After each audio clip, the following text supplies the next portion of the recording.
एक गांव में एक प्रदीप नाम का एक व्यक्ति रहता था।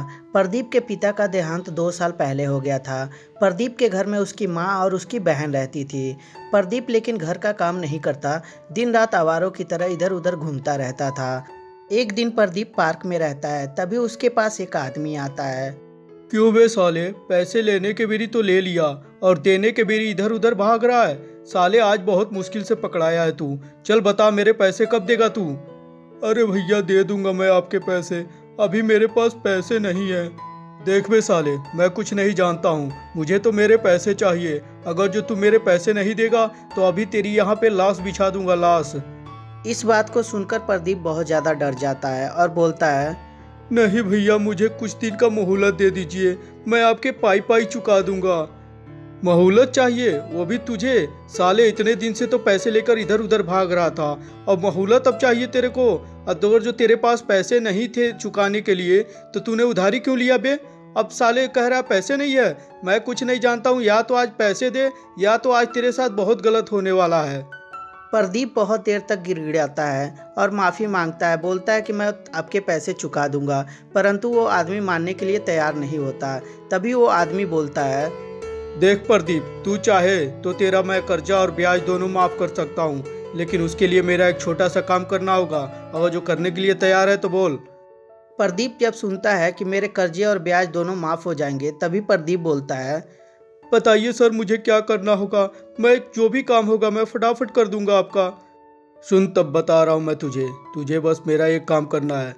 तेरी बहन को कल मार्केट में मैंने देखा था, बहुत खूबसूरत लग रही थी। एक दिन के लिए मेरे पास भेज दे और तेरे कर्जे और ब्याज दोनों माफ़ कर दूंगा मैं। प्रदीप जब इस बात को सुनता है तो बहुत ज़्यादा गुस्सा हो जाता है और बोलता है, अबे साले, तेरा दिमाग खराब हो गया है? क्या बोल रहा है तू? वो मेरी बहन है। साले तू बोला कैसे बे? तेरी हिम्मत कैसे हुई? अच्छा, तो तू मुझे रौब दिखाएगा? लग रहा है तेरा लाश तो यहीं बिछाना पड़ेगा मुझे। फिर से प्रदीप डर जाता है लाश बिछाने के डर से, और प्रदीप बोलता है, ठीक है, मुझे मोहलत दे सोचने के लिए। कितना मोहलत दे तुझे? 1 साल का दे दे क्या? चल यहीं पे सोच के फटाफट बता।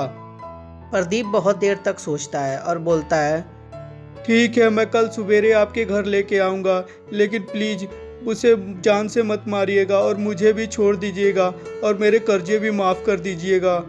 अबे, मर्द का जुबान है मेरा, मैं जितना कहता हूँ उतना करता हूँ। अगर जो मैंने एक बार बोल दिया कि तेरा कर्जे और ब्याज दोनों माफ़ हो जाएंगे तो तेरे हो जाएंगे। अब जा फटाफट अपना काम कर। और इस तरह वो आदमी वहाँ से चला जाता है। इधर प्रदीप भी बहुत ज़्यादा टेंशन में रहता है और अपने घर चला आता है। प्रदीप आकर अपने घर अपनी बहन से बोलता है, चांदनी, तुम दिन रात घर में रहती हो तो बोर नहीं होती हो? अरे भैया, इसमें बोर होने की क्या बात है, ये तो मेरा ही घर है। अरे नहीं, मतलब मेरे कहने का मतलब है, कहीं घूमने उमने का तुम्हारा मन नहीं करता है? करता है ना भैया, लेकिन मैं किसके साथ जाऊंगी? माँ तो सुबह सुबह काम पे चली जाती है और मैं घर में अकेली रहती हूँ। ठीक है, लेकिन तू चिंता मत कर, मैं कल तुझे ना एक बहुत ही अच्छी जगह घुमाने ले चलूंगा। मैं आज घूम के आया, बहुत अच्छा था। क्या सच में भैया?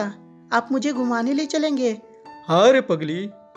अगले दिन प्रदीप अपनी बहन को लेकर उस गुंडे के घर जाता है और वहाँ बोलता है, बहन तुम यहीं रुको, मैं अभी थोड़ी देर में आता हूँ। लेकिन भैया ये कहाँ लेके आए? ये किसका घर है? अरे पागल, तुझे सरप्राइज देने के लिए यहाँ आया हूँ। तू यहाँ रुक ना, मैं तेरे लिए बहुत अच्छा सरप्राइज लेके आता हूँ।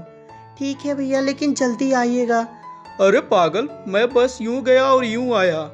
और ये कहकर प्रदीप वहाँ से चला जाता है। थोड़ी देर बाद वो डॉन भी वहाँ चला आता है। वाह क्या बात है, बहुत दिनों तक तुझे मैं दूर दूर से देख देख कर संतुष्ट करता था। आज तुझे पास से देखकर कसम से मेरा तो जी भर गया। चांदनी जब इस बात को सुनती है तो बोलती है, ओए हेलो, चुपचाप यहाँ से चले जाओ, ठीक है ना? नहीं तो मेरा भाई आएगा ना तो मार के हड्डियाँ तोड़ देगा आपकी। बट पागल कहीं का, तेरा भाई मुझे मारेगा? अरे तेरे भाई ने तो मुझसे पैसे लिए हैं, पैसे, और उसका कर्जा जो है चुक नहीं रहा था, क्योंकि उसके पास तो पैसे थे नहीं, इसीलिए उसने तेरे को मेरे पास भेजा है। अब चल फटाफट मुझे खुश कर और अपने भाई का कर्जा उतार, कर्जा, समझी कि नहीं? बेचारी चांदनी को भरोसा नहीं होता है कि मेरा भाई मेरे साथ ऐसा कर सकता है, और वो गुंडा चांदनी के साथ वो सारा काम करता है जो एक पति पत्नी के बीच होता है। चांदनी बेचारी रोते हुए अपने घर चली जाती है। तभी उसकी माँ उसके पास आकर पूछती है, क्या हुआ बेटी, तू रो क्यों रही है इतना? अरे माँ, मैं क्या बताऊँ, भैया मुझे घुमाने के बहाने ले गए और पता नहीं किसके घर ले गए और उस आदमी ने मेरी इज्जत लूट ली। चांदनी की माँ जब इस बात को सुनती है तो उसके पैरों तले जमीन खिसक जाती है। उसकी माँ को कुछ भी समझ में नहीं आता कि क्या करे। तभी उसकी माँ पुलिस चौकी में जाकर इंस्पेक्टर को सारी बात बताती है। तभी पुलिस इंस्पेक्टर उसके भाई को और उस गुंडे को दोनों को पकड़कर जेल में डाल देती है।